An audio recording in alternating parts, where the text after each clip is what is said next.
if you had to sum up Fallout Season 2 in a facial expression and a noise, what's it going to be? Oh God, that's great. That's a good question. Fallout Season 2, a facial expression and a sound, or probably something like, I'm trying to think here. Probably something like,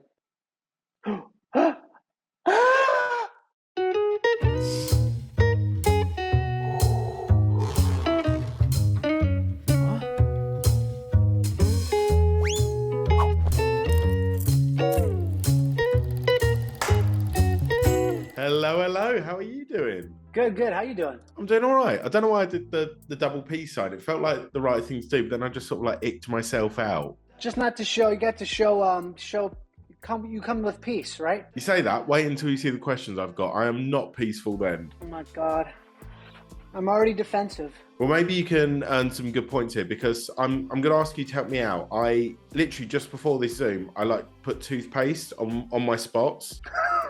So if you see any like, I don't know, toothpaste residue, will you just give me the heads up? Well, you look great because I have all this red stuff on my face because of all this makeup I've had to be in. So it's like, you look better than me. So I don't see any toothpaste. You big old flirt, you. Now, if you could just keep schmoozing me all day, maybe just spend like the rest of the day on like the lookout for new spots. Yeah, I'll just check in. I'll just let you know. I'll be like your makeup coach. See, that's why you're the best. Like, imagine me asking, I don't know, Meryl Streep to be on like spot check for me. I bet you she'd straight up say no. I bet she would be even better than me. You reckon? Yeah, because she's like a true professional. No, fair. She's a true professional. You're just like a professional. Yeah, right. I'm working on true. So I'm gonna kick things off with a question everyone's thinking. Did you actually do any aquatic research for Mermaid, or did you just like confidently lie to the director? Like, yeah, I know the difference between tropical and cold water fish, you know, like the same way actors say they can ride a horse. Actually, I did a ton of research, actually. I got really into fish.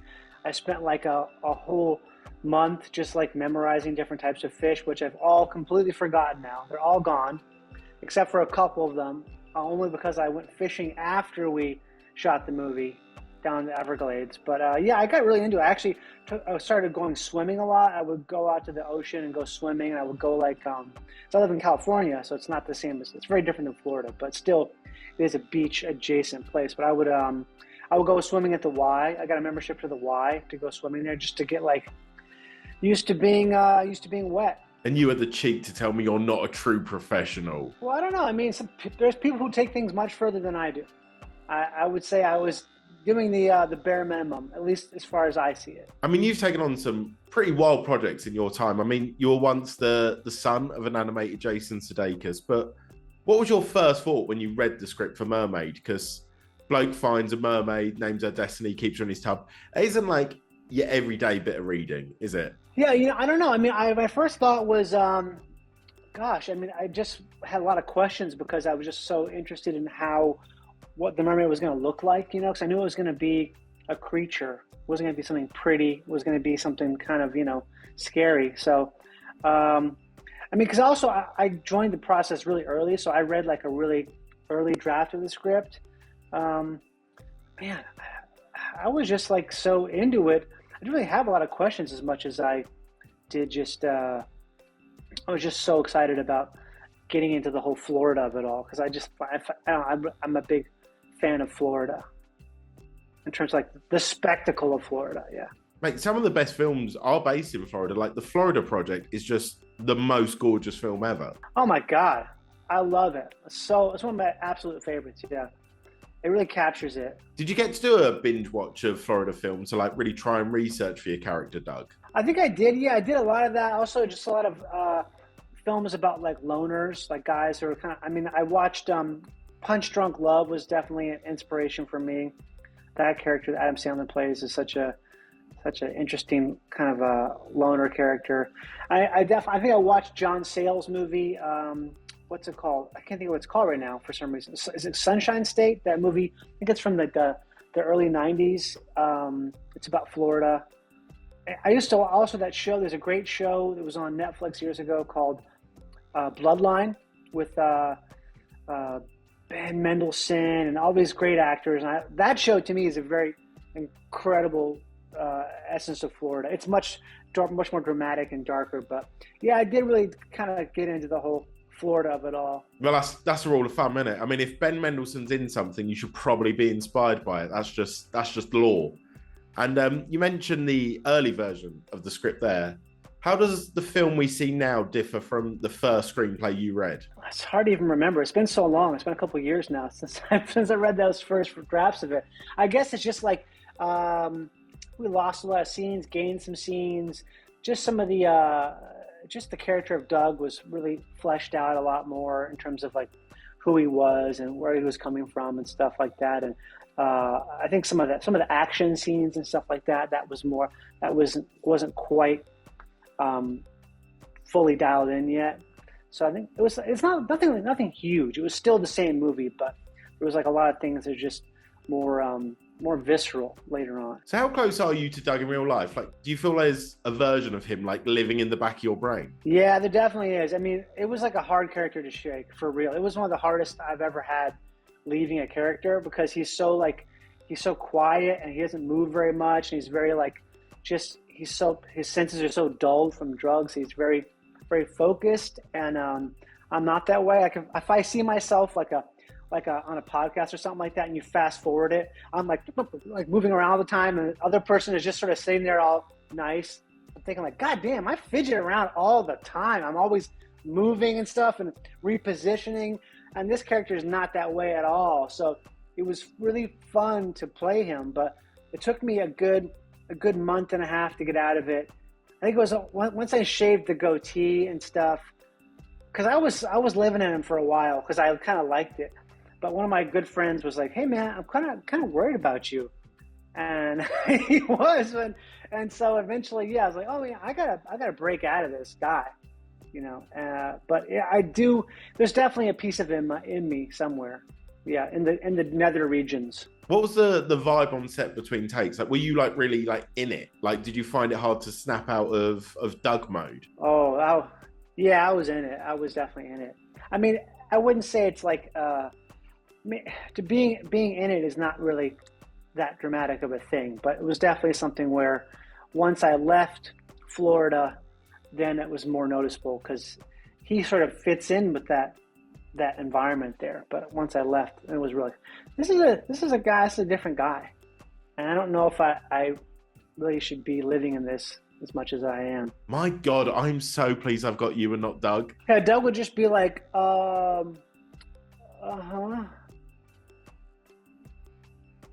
We'd have his hat, his hat like, yeah, just real. Don't worry, I've had worse interviews than that before, and I'll have worse interviews than that coming up. That's just, I will. I think if he was here, I'd just turn off my laptop and pretend my battery died. And he would be happy you did. Did you get to improv at all in this film? Yeah, I guess so. I mean, improv is such a funny thing to talk about, because that's how I started with comedy, was taking improv class and stuff. And that's something I used to be like super adamant about doing all the time. And as time has progressed and stuff, like, and I've worked on different projects, I feel like improv, there's always improv in everything, but it's more just like you're weaving it into the existing script. And like a really great script, you can't improvise unless the script is already really great, because you have to have like that foundation. So there's definitely a lot of improvising going on there, but it wasn't improv in the true sense. It was more just, I'm in it, and we're finding stuff. So a lot of times you find stuff in the moment, and I guess that you could say that's improv, but a lot of times I think that happens all the time. You're just finding something. Once you're out there on the day, things are different, and so you find something to work with that's new. Well, you got to share a lot of scenes and moments with Avery, who plays Destiny, the mermaid, and you two have such a bizarre chemistry in this film. Did you two do any like bonding exercises before filming, like trust falls, but underwater? I mean, it was really kind of just easy. It was really effortless, because she's in this heavy duty makeup and everything, and a lot of it was just me being, "Hey, are you okay? How's it going? Is everything working for you? How can we help you?" Because it's so difficult to be in that I have a lot of sympathy and empathy for that. So, I mean, we didn't really have to do much, because the thing is, it looks so significant. When I'm there, I'm just staring at the mermaid. I'm just staring, and it's this thing where I don't have to think about it too much because it's really interesting to behold. And as far as when she's in the creature, in the suit, she calls it suit, then I think it's also the same for her, where she's so encumbered by that and she's so enveloped by it that she doesn't have to do much. And she's just also a brilliant dancer, so that really helps too, because it's all about the way the mermaid moves and everything like that. For Avery, the hardest part of that shoot must have been getting in and out of that suit and like having to perform in it. Oh my God, yeah. But you've got a few boat scenes in Mermaid, which, you know, sounds like a nice little holiday until you're actually on a boat performing for hours. On a scale of like 1 to full Titanic, how seasick do you get? Oh my God. You know what? Actually, I never got seasick, but I did take some seasick medication a couple times. I was like, if I didn't take this, oof, it would be bad. I mean, I can't believe I didn't get seasick. I'm really so proud of myself.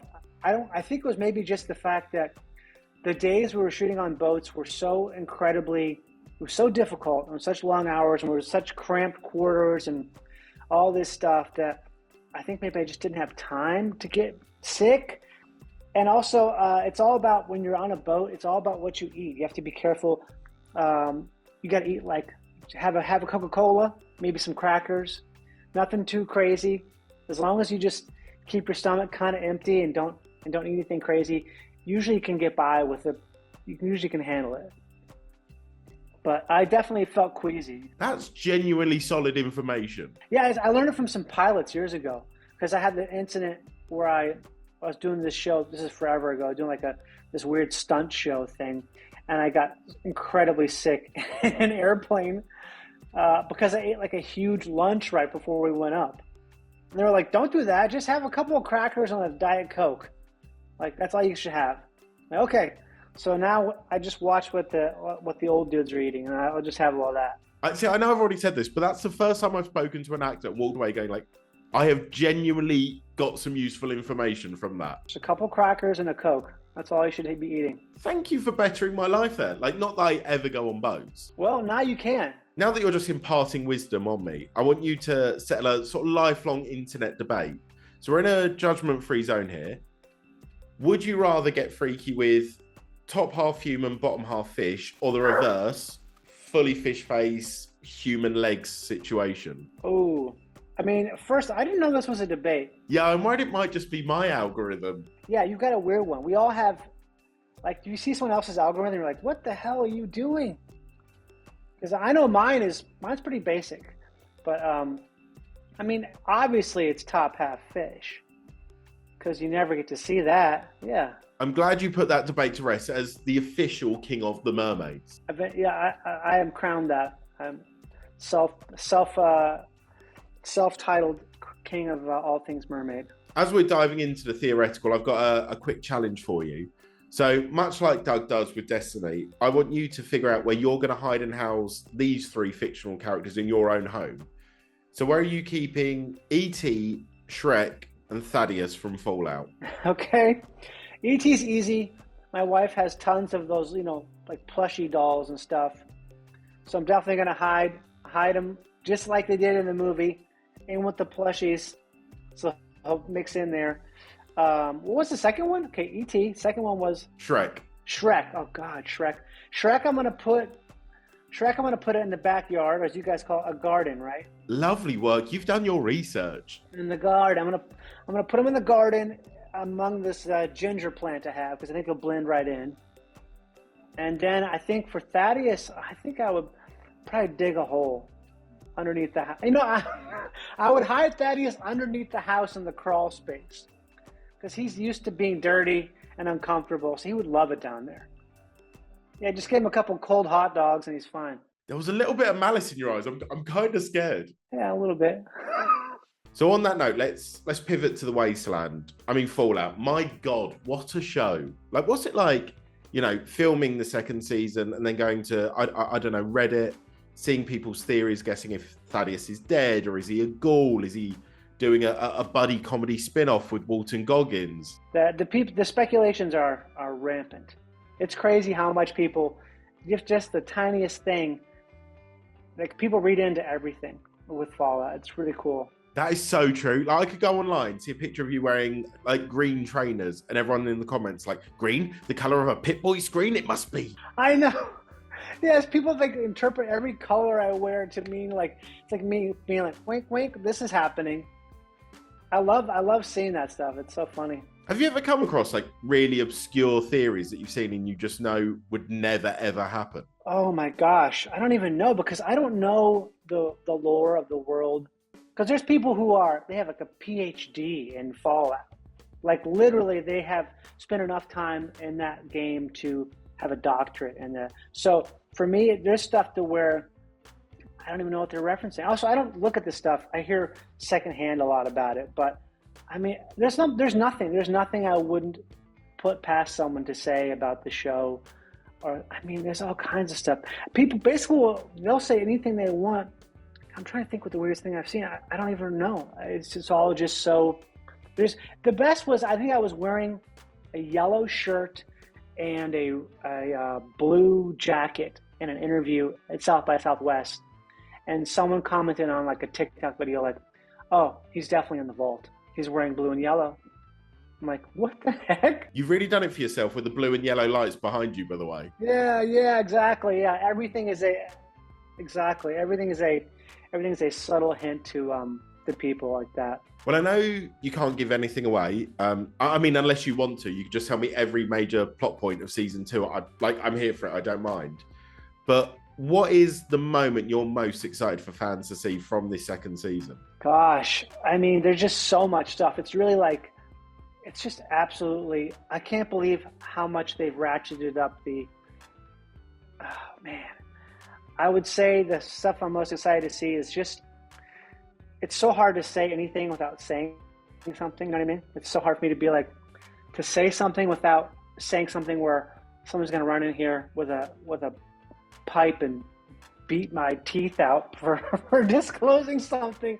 I would say just some of the sets. Some of the sets are just so breathtakingly expansive and cool and interesting and like detailed that I'm like, yeah, I see them. I'm like, oh my God, this is so cool. It's like you're at it's like your first time going to Disneyland or something like that, but even more because it's not clean, it's dirty. It's like, oh, it's all perfectly nasty and deteriorated and everything is just, yeah, it's stunning. Firstly, just to clarify, I have seen some people at Disneyland who do look like ghouls, just to clarify. But I want to know, from your entire journey on Fallout, what was your high point? Like a moment you thought, this is exactly why I love acting. I love my job.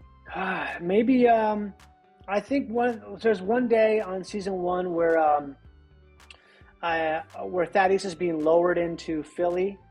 I think it's the town. Lowered into Philly off the Vertibird. And it was just super fast. Like they're like, Jonah came up to me and said, "All right, are you cool with going up on this crane rig?" And I was like, yeah. And if I said no, I think he would have been like, "Okay, we're gonna find a way to make you cool." But I was stoked to do it, and it happened. So they put the harness on me, put the little cables on, and next thing I know, I'm holding the Squire bag, and I'm about 60 or 70 feet up in the air, and I'm just like, okay. I guess we're doing this. And we did like maybe 2 or 3 takes of it. It was a simple shot. And 20 minutes later, I was out of my costume and everything. It's like, that sure was fast for something so cool. Happened like this, but I was like, man, that was cool as hell. Just being hoisted up in a crane to shoot this one little piece that stitches the scenes together. That to me was like, man, I love this. I could do this until I die. But don't actually do that until you die, because that's just like a lot of hanging around and nothing else. Yeah, I wouldn't want to die up there. I would want to like, maybe they let me down and then I get to die. Oh, fair. So they're watching going, now. Yeah. Or maybe like something like that. Or maybe it's like a pool of fire. I don't know. Something that's really like dramatic to cut off the ending. Yeah. Fair. Matches are pretty cheap. I've got you. But until then, if you had to sum up Fallout Season 2 in a facial expression and a noise, what's it going to be? Oh, God, that's great. That's a good question. Fallout Season 2, a facial expression and a sound. Or probably something like, I'm trying to think here. Probably something like, I am so fully ready to make those exact noises as I watch season 2. Thank you so much for chatting to me, man. But I am going to have to go because I sort of see my spots like angering and growing in this light. They sell stuff that's not toothpaste that you can use for that, you know. Oh, but I use toothpaste for everything, like cleaning my teeth, putting on spots, if I need like sauce for chips. Clean the car. Yeah, the pigeons here love it when I wash my car with toothpaste. Their breaths are very minty fresh as well. I do love those pigeons. That was my first trip. My first international trip as a kid was in Trafalgar Square. I remember being like, oh my God, the pigeons. I was just I love the pigeons so much. Yeah, when you're a kid, the pigeons in London are fun. You can like charge at them. As an adult, however, they like want revenge. They charge you. I think I saw one wearing knuckle dusters. It's one of the Sex Pistols. That's a strong joke. I'm stealing that and passing it off as my own. There. Take it, yeah. Thank you so much, bud. All right, take care. Have a good one. Bye-bye.